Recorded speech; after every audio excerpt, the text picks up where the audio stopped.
প্রিয় দর্শক, আপনাদের প্রত্যেককে স্বাগত জানাই বিশেষ অনুষ্ঠান যুদ্ধ দিনের বন্ধুরাই।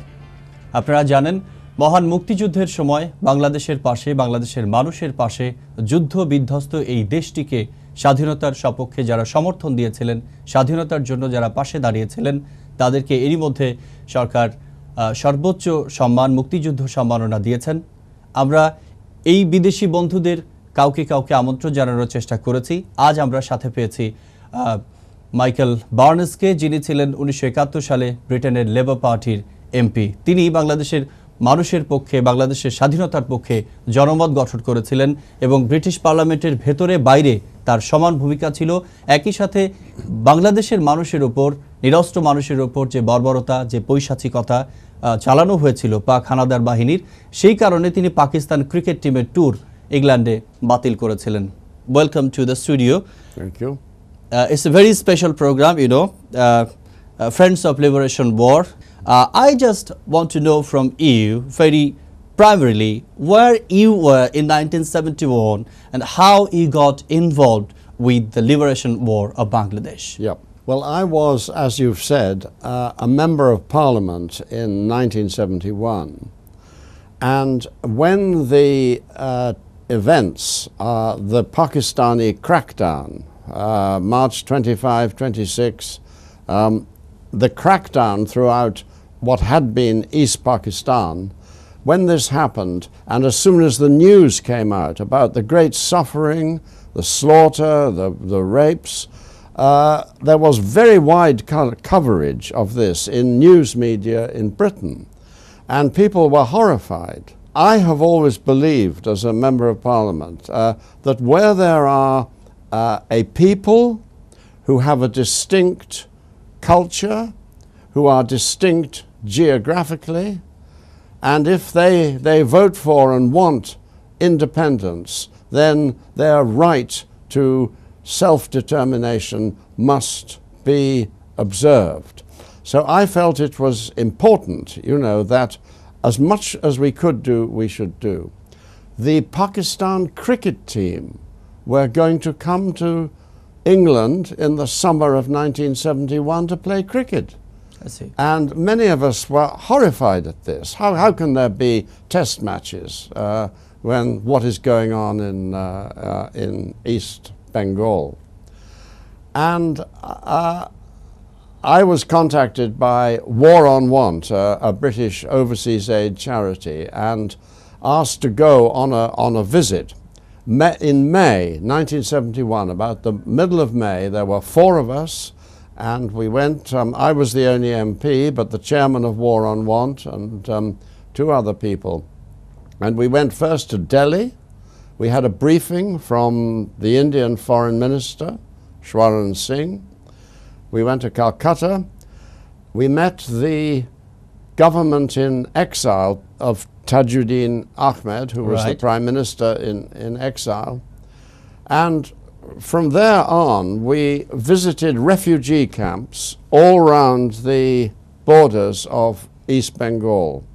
Near Calcutta, Dum Dum, there was an airport, there was a big camp.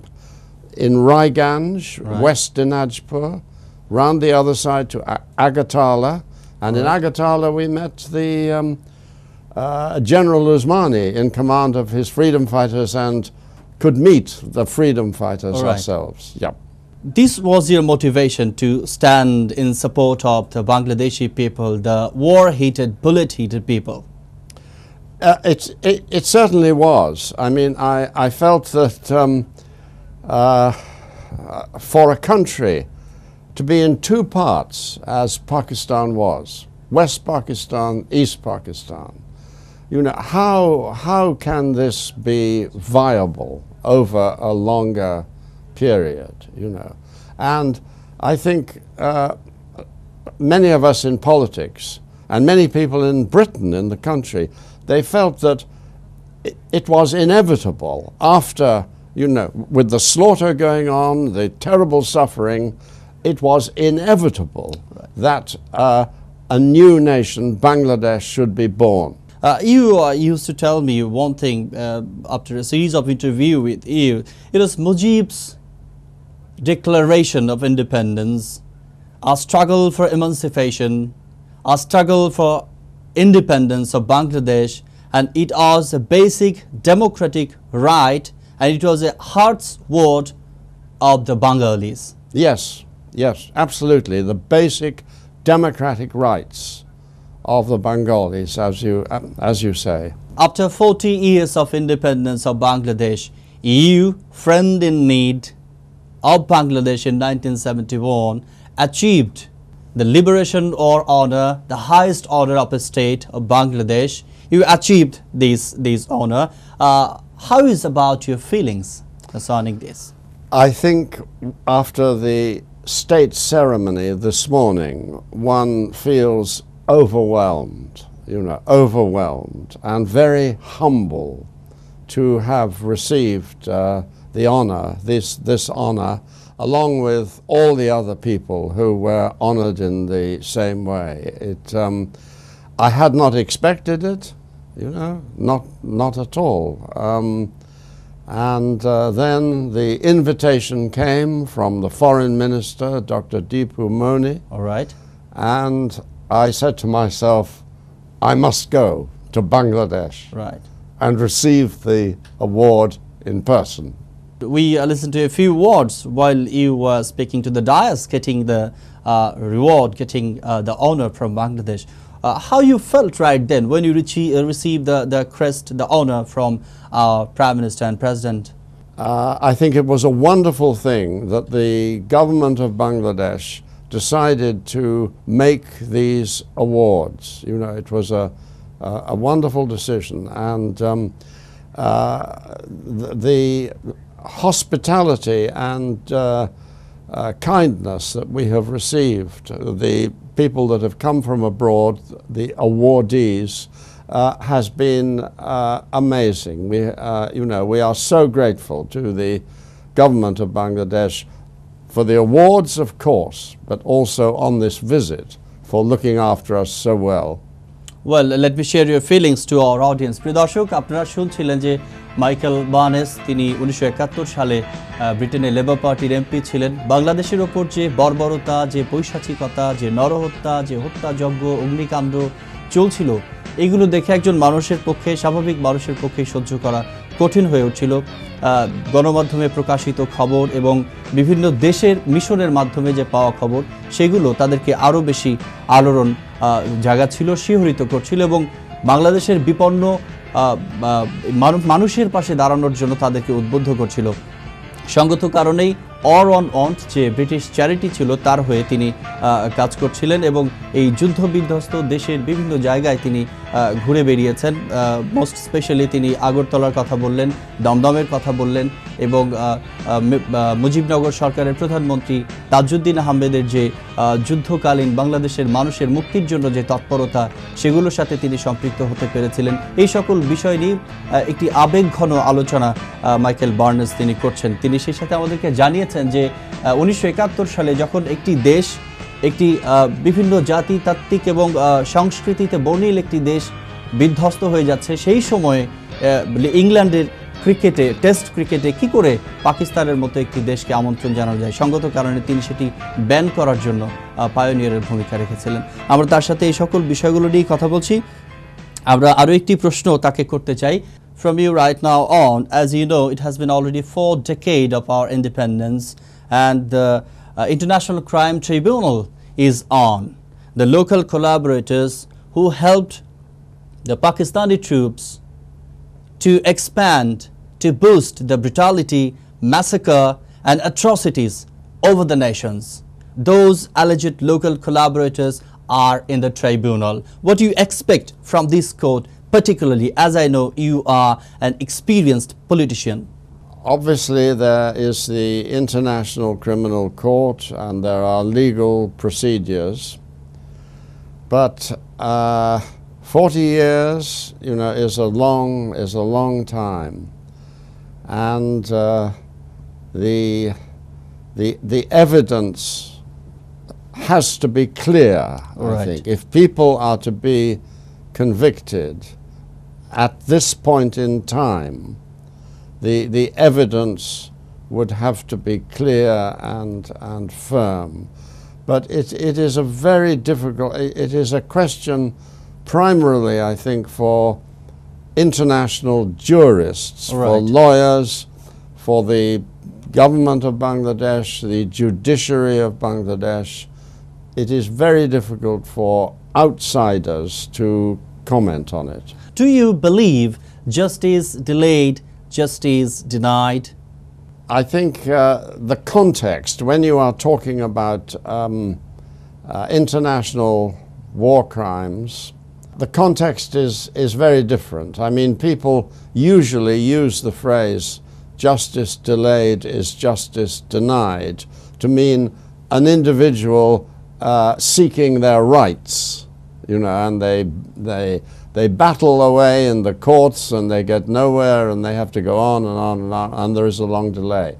But there are great difficulties, I think, so long after the event, you know, because 40 years has gone. Many, I don't know how many people are up before the court, but some of them must be of a great age, you know, very, very elderly. Globally, the war on terror and the people who were against the nation's independence, they are under trial. As you see in Japan, the trial is on. As you see in Germany, the Nazi brutality, that issue is also in the court, in the Nuremberg trial. And also we are observing in Mithun, India, the same process are running on, and so in Bangladesh. Nevertheless, you know, it is important that the truth comes out, the truth is known. If it is possible for justice to be done 40 years later, and if the evidence is firm, then the legal processes must obviously take their course, you know. But the important thing is to look forward, you know. Sooner or later there must be, yes, of course, truth, Yeah. but then reconciliation, you know, so a nation can go forward. Do you believe the people against the freedom, liberty, independence, they should be freed without any trial or without any judgment? And do you believe it should be, the trial process should be politicized? I do not feel able to say anything more than I have said already. You know, it is a very sensitive issue, and I think for people from outside Bangladesh to have too many views about it is not a good thing. Well, my friend, you are ombudsman professional, I should say a politician and a legal professional, I should say. In that sense, I can define. From that perspective, if I love to know from you, in this proceeding, how much transparency should be rendered, you believe, very practically and personally? Well, the difficulty that I have is that I have not been able to follow these proceedings very carefully. Yeah. And I feel, I'm afraid, I have to say that I feel I lack, you know, the knowledge to comment on that. But in any legal process, there should be transparency and definitely. Transparency is obviously a good thing. Well then, Barnes, let me look back the memory. You saw Bangladesh in 1971, in a way. And you are experiencing Bangladesh right now in a different way too. How you compare both of your experience by watching Bangladesh? Well, I mean, the transformation is extraordinary. I was last in Bangladesh 14 years ago in 1998. And even since then, you know, there are huge changes. The changes since 1971 are enormous. I mean, your population has grown from 75 million people to 160 million people. All right. As we know, the number of cars and buses on the road is extraordinary. Thinking back, you know, it is Dhaka is huge and now almost unrecognizable compared with what it was in the early 70s, 72, 73, when I first came actually to Dhaka. Well, that means the transformation of Bangladesh has transformed your ideas and experience. You want to mean that, right? Yes, I mean, I think there is great hope for the future of Bangladesh. There are problems, of course, but I think, you know, so many countries in the world are in a difficult situation at the moment economically, you know.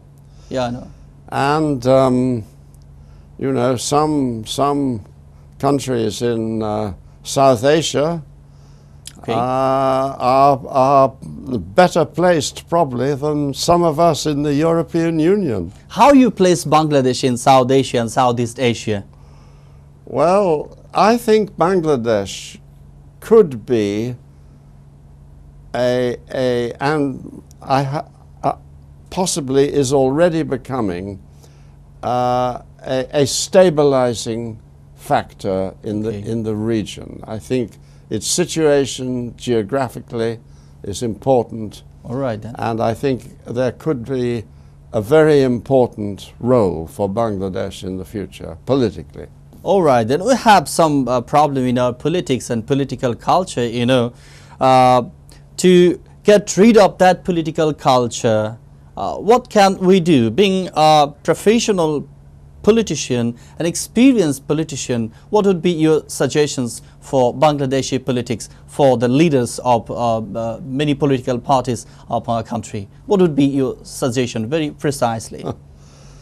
It's very difficult to comment. When I was last here in 14 years, I think it was proposed at that time that Bangladesh should have a parliamentary ombudsman. All right then. And that if people had complaints about government departments, or if people felt their human rights were being denied, they could complain first to the department and then,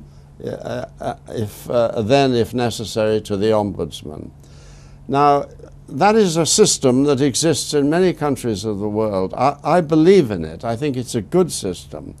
But if Bangladesh did establish a national ombudsman, the parliamentary ombudsman would be a national ombudsman. All right. Then the crucial thing is that the ombudsman has the power to send for the relevant documents. The ombudsman must be able to say to the government department, I want to see this file. All right. প্রিয় দর্শক, আপনারা শুনছিলেন ব্রিটেনের সাবেক এই labour MP প্রশ্নের নানা দিক নিয়ে তিনি উত্তর দেওয়ার চেষ্টা করছিলেন। একটু আগেই তিনি বলছিলেন যে মানবতা বিরোধী ট্রাইব্যুনালে যে বিচার প্রক্রিয়া অব্যাহত রয়েছে, তিনি একজন ন্যায়পাল পেশাদার হিসেবে, একজন রাজনীতিক হিসেবে তার অভিজ্ঞতা থেকে বলার চেষ্টা করছিলেন যে অবশ্যই তার পেছনে উপযুক্ত প্রমাণ, উপযুক্ত দলিলপত্র হাজির করতে হবে, বিচারের মধ্যে স্বচ্ছতা অবশ্যই রাখতে হবে এবং এই বিচার প্রক্রিয়া যেন কোনোভাবেই প্রভাবিত না হয়, বিচার যেন বিচারের মধ্যে হয়। তবে তিনি বিশ্বাস করেন যে সময় গড়িয়ে গেলেই বিচার অস্বীকার করা যায় না এবং ঐতিহাসিক এই সকল ঘটনাগুলোকে আইনের নির্দিষ্ট মানদণ্ডেই পরিচালনা করা উচিত এবং সেই নিরিখেই এগিয়ে যাওয়া উচিত। যেহেতু এটি একটি লম্বা বিচার প্রক্রিয়া, এই হেতু পর্যবেক্ষণ না করে তিনি সরাসরি কোনো মন্তব্য করতে চাননি। একই সাথে তিনি ন্যায়পালের কথা বলেছেন, পার্লামেন্টারি অম্বাডসম্যানের কথা তিনি বলেছেন যে কোনো সমস্যা থাকলে সেখানে আলোচনা হবে এবং তার ভিত্তিতেই প্রয়োজনীয় ডকুমেন্ট উপস্থাপন করতে হবে এবং এর উপর ভিত্তি করে আলোচনার মাধ্যমে সমাধানের কথা বলেছেন। আমরা সবশেষ একটি প্রশ্ন তার কাছে রাখতে চাই, প্রশ্ন নয় বরং একটি মেসেজ বাংলাদেশের মানুষের জন্য তার কাছ থেকে আমরা নিতে চাই।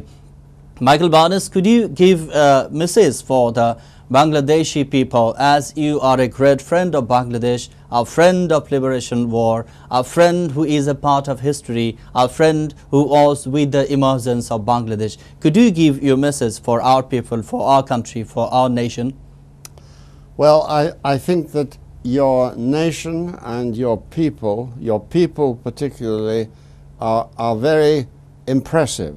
You know, there is a great, coming to Dhaka, coming to Bangladesh, there is a great sense of activity, of vibrancy. I see. Vibrancy among the population.